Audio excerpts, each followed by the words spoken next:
Good morning, sir. Good morning.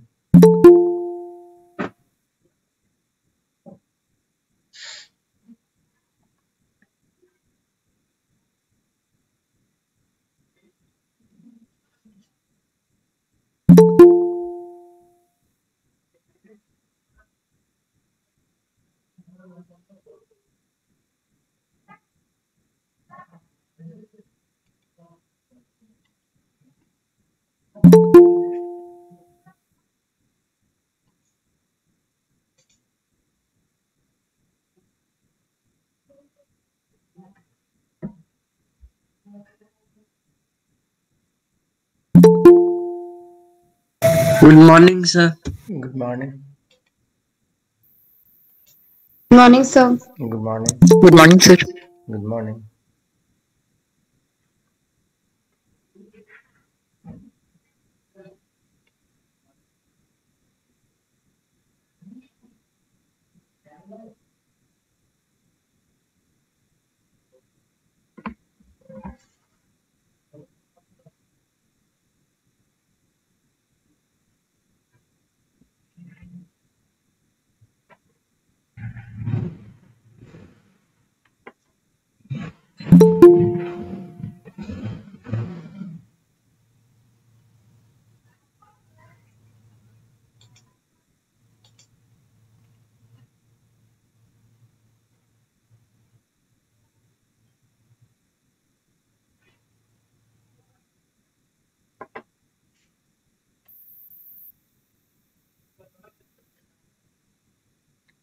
Okay, we'll start in a couple of minutes.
Okay, so in our previous class, we have covered till the different types of how we can prepare the hydrogen from water, dilute acid and alkali. Okay. So today what we will do is we will continue with the laboratory preparation of the hydrogen, under which we will look at what are the reaction. Okay, so which is the most favored metal for the laboratory preparation of hydrogen?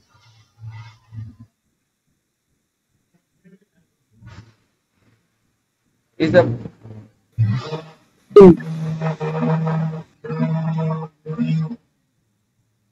is the potassium more favored, sodium, lead, which one is more favored?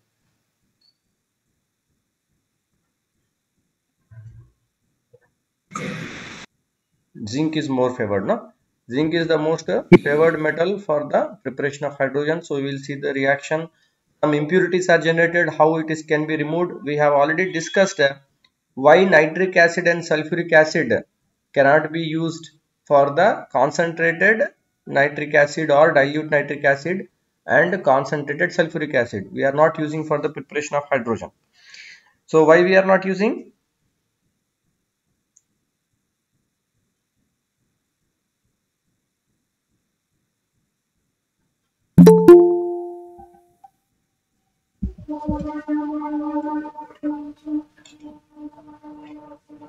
My voice is coming through. Yes, sir. Okay. So can anyone guess why we are not using this nitric acid and concentrated sulfuric acid for preparation of hydrogen?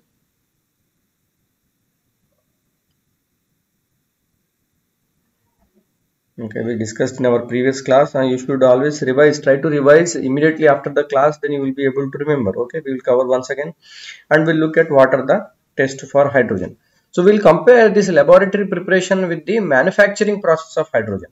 So manufacturing process is something that is carried out in the industry. Okay, so laboratory preparation is in a small scale. So under manufacturing, there is the Bosch process and electrolysis of water. Okay, so let us first look at the laboratory preparation.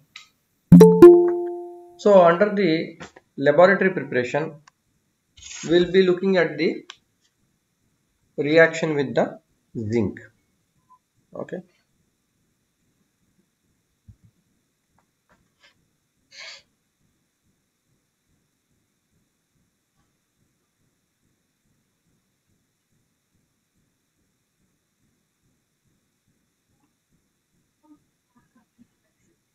The favored metal here is zinc.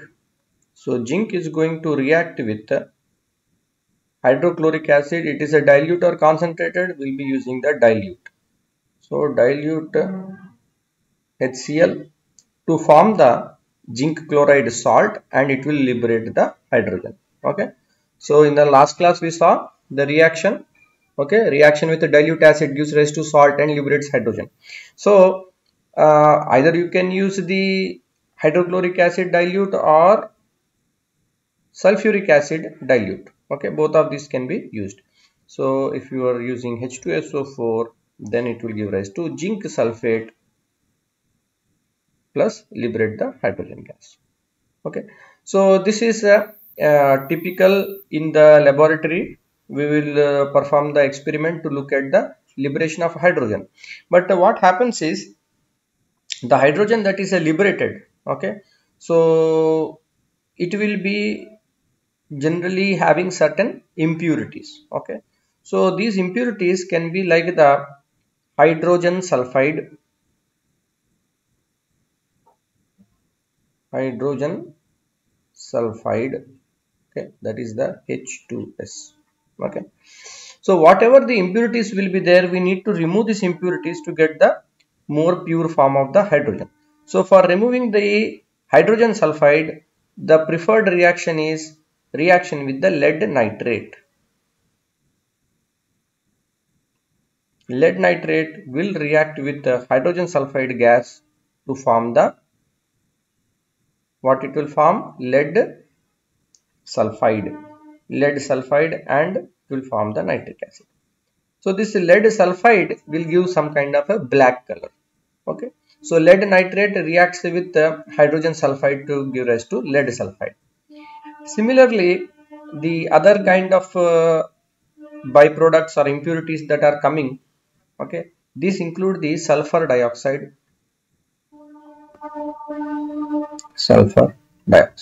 okay, SO2. So for removing of sulfur dioxide, okay, we can react this with the sulfur dioxide with the potassium hydroxide. Okay, so that is going give rise to the potassium sulfite and water. Okay, potassium sulfite and water. Similarly, whatever carbon dioxide or nitrogen dioxide may also be formed during the preparation of the hydrogen. Okay, these gases can also be removed, okay, by reacting. For example, this is carbon dioxide with potassium hydroxide gives rise to potassium carbonate, okay, and water. So this is what it is. What kind of oxide? It is a acidic oxide or basic oxide? Carbon dioxide.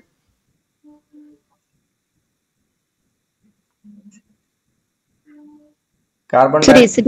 It is acidic oxide because on reaction with water it forms the carbonic acid. Okay, so that is why carbon dioxide is a acidic oxide. When it is reacting with the base, that is a potassium hydroxide, it will form salt and water. Okay, similarly nitrogen dioxide reacting with the base gives rise to potassium nitrate, nitrite and water. Okay, so in this way the three types of gases, that is the sulfur dioxide, carbon dioxide and nitrogen dioxide, can be removed. The another type of impurities that is formed is the arsine and phosphine. Okay, these are hydrides. So in Mendeleev periodic table also, what we saw in Mendeleev, he organized based upon the compounds of the oxides and hydrides, right? So here the hydride form arsine is the hydride of arsenic. Okay, so arsine is arsenic hydride. Okay, arsenic hydride we can be reacted with silver nitrate. Okay, so you know most of the reactions of silver nitrate are photochemical in nature. Okay, silver nitrate, silver chloride, this one, sir. Okay, so here the arsine, which is nothing but hydride of arsenic, okay, AsH3 reacts with silver nitrate to give rise to the, okay, the compound which is silver arsenate, and the same this silver nitrate will form, okay, with the nitric acid. So here the difference will be only that here 6 moles of silver nitrate is there and here 3 moles are formed. Okay, so complete reaction is not taking place. Okay, complete silver nitrate is not getting consumed, 3 moles is getting consumed. So arsine is converted into silver arsenate. Similarly phosphine, okay, phosphorus, so hydride of phosphorus, okay, is phosphine. So phosphine also reacts in the same stoichiometry with the silver nitrate to form the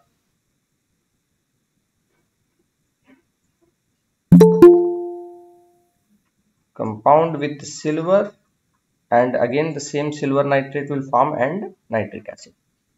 So these all reactions are basically to remove the impurities, common impurities that are formed in the laboratory preparation of hydrogen.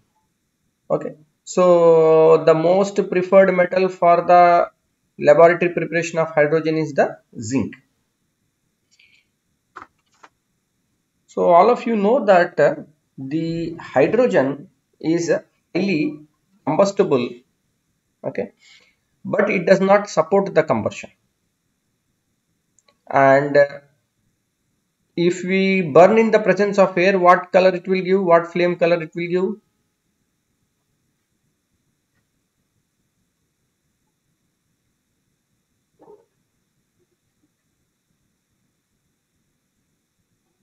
Okay, pale blue color. Okay, so it will only take place in the presence of oxygen. It will take place in the presence of oxygen, and when it is present with oxygen, it is going to give a characteristic sound that is known as the pop sound. Okay, now the important point here is why nitric acid or concentrated sulfuric acid is not used for hydrogen preparation. Okay, because both of these are strong oxidizing agents. Okay, strong oxidizing agents. So what happens? Strong oxidizing agent means what? Hydrogen, if it is getting oxidized, what it will form?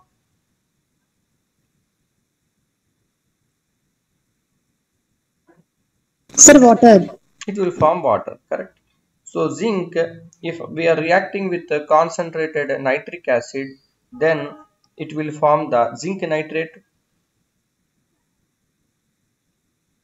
Okay, and as we told that the hydrogen is getting oxidized into water, so water will be formed. And here from this nitrogen, we will get the nitrogen monoxide. Okay, so stoichiometry, this is a very good equation for balancing. You can practice with this equation. Okay, so what is happening is, instead of getting hydrogen gas, we are getting the water. Okay, so because it is a strong oxidizing agent. Okay, same thing is suppose if we do the reaction with concentrated sulfuric acid,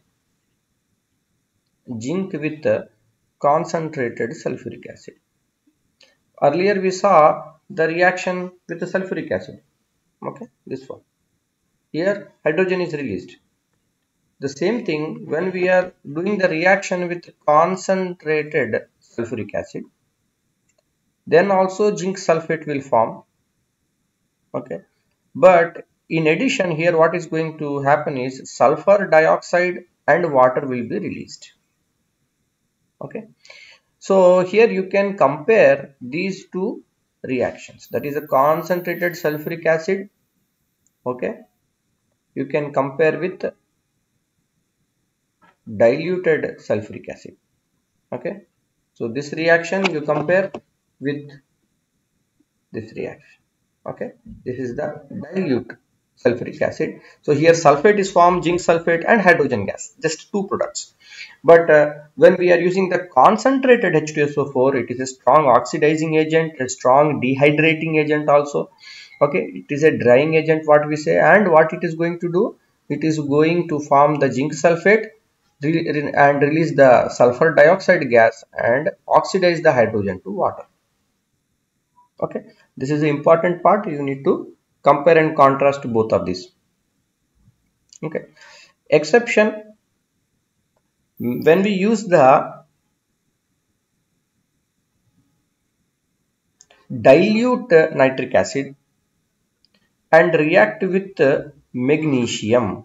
So magnesium reacting with nitric acid dilute will give rise to the magnesium nitrate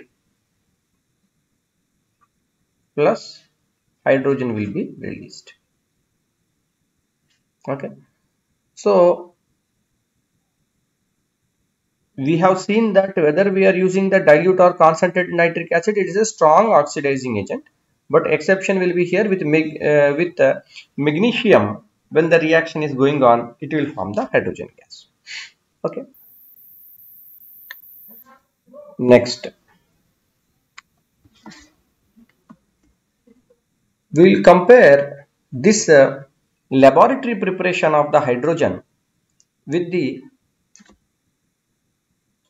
industrial preparation.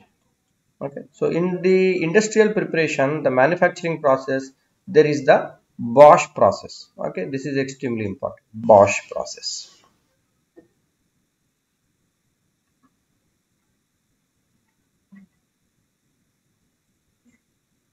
Okay, industrial. So there are the two main steps are there. Okay, two main steps. First one is hot coke.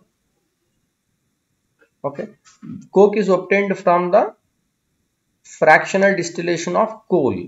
Okay, fractional distillation of coal will give coke. Coke is almost 98% pure carbon, and that on top of that one, when we pass the steam, okay, reaction is taking place at 1000 degrees centigrade. Very high temperatures, red hot coke, we are passing steam over it. Then what happens? We will get the water gas, that is a carbon monoxide and hydrogen. Okay, the combination of these two gases is called the water gas. Okay.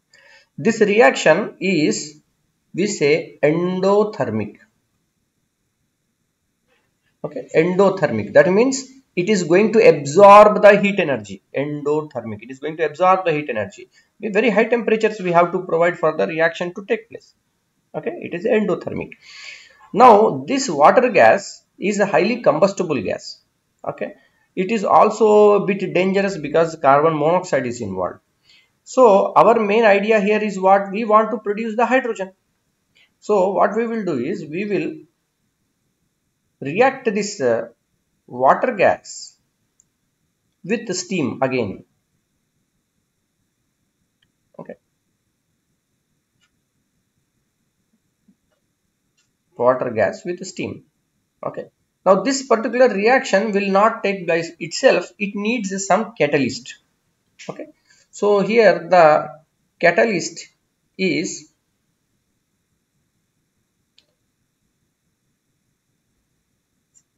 ferric oxide. Okay, ferric oxide is the catalyst, and the promoter is chromic oxide, Cr2O3. Okay, in the presence of this catalyst and promoter, what is going to happen? The water gas will react with the steam, so that this carbon monoxide will convert into carbon dioxide and the hydrogen can be released. Okay, because we want to get rid of this carbon monoxide. This is a very dangerous gas. Very small quantities, 0.5% of the carbon monoxide in the atmosphere. Less than that is also sufficient to cause asphyxiation or death. Okay, so we want to get rid of that toxic carbon monoxide. So we're reacting with steam again in the presence of catalyst, ferric oxide and promoter chromic oxide. Okay, to get this one. Now this reaction is exothermic. That is, it is going to release the heat energy. Okay, so ultimately what we are interested is in the hydrogen. We got hydrogen, carbon dioxide is also there. Okay, we can get rid of the carbon dioxide. Okay, so how can we get rid of the carbon dioxide? Simple method we saw already in the laboratory preparation. Carbon dioxide can be reacted with, this is what kind of oxide? Acidic oxide. React it with base to form salt and water. Okay, this is the most classic example. Okay, carbon dioxide, how can you remove the carbon dioxide gas? Okay, then you will bubble it or pass through the potassium hydroxide to form the salt plus water. Okay, so in this way, whatever this byproduct is there, carbon dioxide can be removed, will be left with the hydrogen gas. Okay, also whatever this carbon monoxide, their conversion to carbon dioxide, step number 2, it is not 100% efficient. Okay, so to get rid of that whatever residual carbon monoxide is there, we can react it with copper chloride that is a cuprous chloride, and in the presence of water, that is the moisture, okay, is going to form an adduct. Okay, this one is what we call as the addition reaction.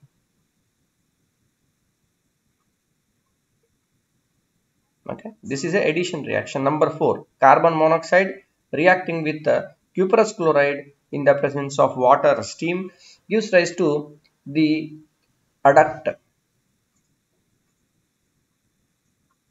Okay, so here these are chemical entities, separate chemical entities, but they have combined with each other. Okay, and this has specific properties. Individually, when we are telling this has a specific chemical properties, but together also they form, then we can say it is a compound.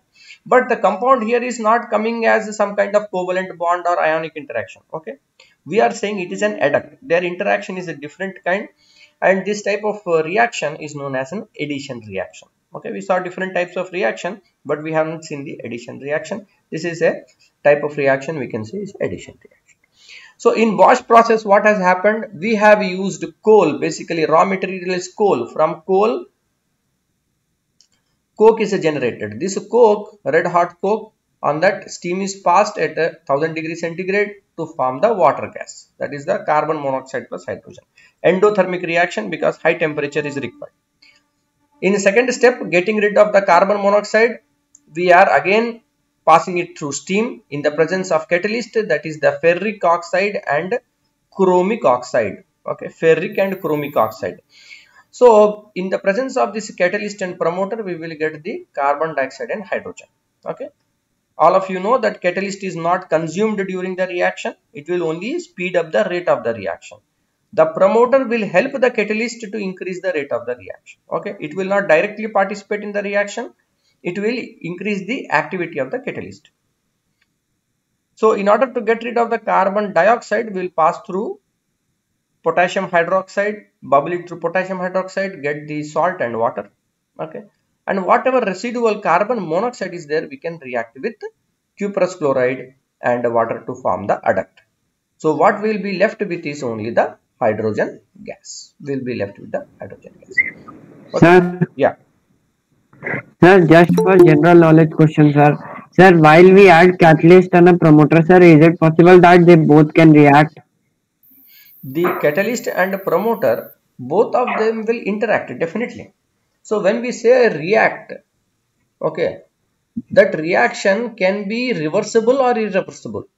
So in this case, what is going to happen? The promoter will react with the catalyst or interact with the catalyst in a reversible way, such that it will increase the activity of this catalyst. Okay, so for example, catalyst is carrying out this reaction, okay, at normal room temperature. Suppose we are considering its speed is 1x speed. Okay, but when you are using catalyst, suppose it has become 10x speed, 10 times fast. Okay, you add the promoter to the catalyst, it may become say 50x. Okay, so the promoter is not directly acting as a catalyst. It is not interacting with the reactant. The catalyst will interact with the reactant and the product. Okay, that is the catalyst. So if you take reactant 1, reactant 2, in the presence of enzyme is converting into product. Okay, so there will be a what you can say transition state in which there will be the enzyme. Okay, and what it is going to do, it is going to form a complex with both the reactants. Okay, and this complex is a direct interaction with the enzyme, no? But now I want to show the promoter. The promoter is not interacting with this reactant or the product. It is interacting with the enzyme only. Okay, is it clear? And this interaction is a reversible interaction. Okay, so in this way, the catalyst and the promoter will also influence the reaction.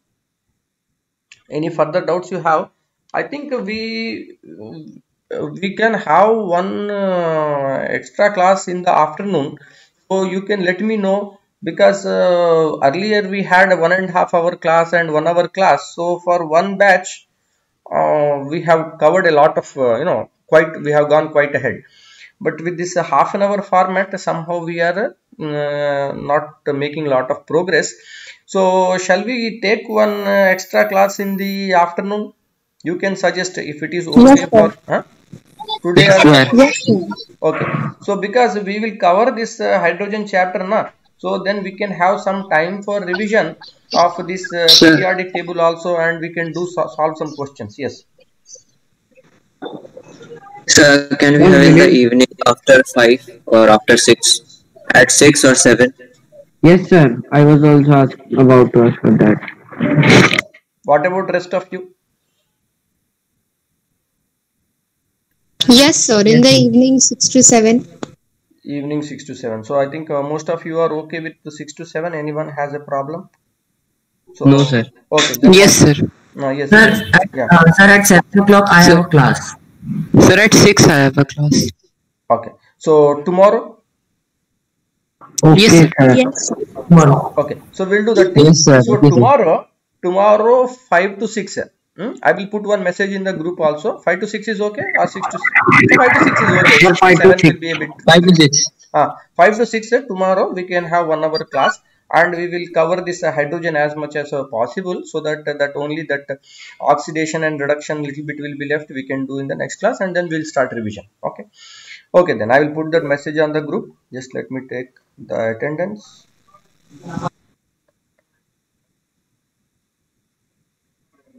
Okay, thank you all. Thank you, sir. Thank you.